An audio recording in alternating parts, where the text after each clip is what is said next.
मग परवा नांदेडकडे जा, तिथून लगेच साताराकडे या.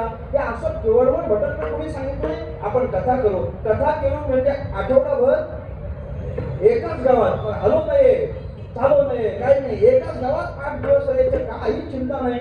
मग तो 5-10 वर्ष कथेचा अभ्यास करतो, नंतर 5-10 वर्ष समाजात कथा करायला फिरतो. असं करता करता त्याचं वय 50-55 वर्ष होतं आणि तोपर्यंत त्याला कळतच नाही की आपण नेमकं काय केलं पाहिजे, नेमकं काय केलं पाहिजे. त्याला तोपर्यंत कळतच नव्हतं आपण काय केलं पाहिजे.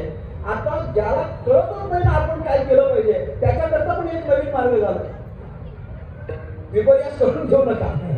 ज्याला शेवटपर्यंत कळत नाही ना आपण, त्याला गायन ते नाही जमलं, वादन ते नाही जमलं, कीर्तन ते नाही जमलं, कथा ते नाही जमलं, सगळे पर्याय बंद झाले. आता शेवटचा पर्याय सामूहिक यात्रा कंपनी. शेवटी त्याला सगळ्याला एकत्र घ्यायचं, केदारनाथला चला, 4 धामला चला, असं करता करता मला काय म्हणायचं आहे, हे असं का घडलं? अनेक पर्याय एकत्र उपलब्ध झाले आणि म्हणून नेमका कोणता पर्याय स्वीकारावा आणि कशाचा त्याग करावा हे साधकाला कळलं नाही. विठ्ठल विठ्ठल.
काही नाठवे उपाय अशी त्या साधकाची अवस्था होण्याची शक्यता आहे की अनेक मार्ग डोळ्यासमोर येतात.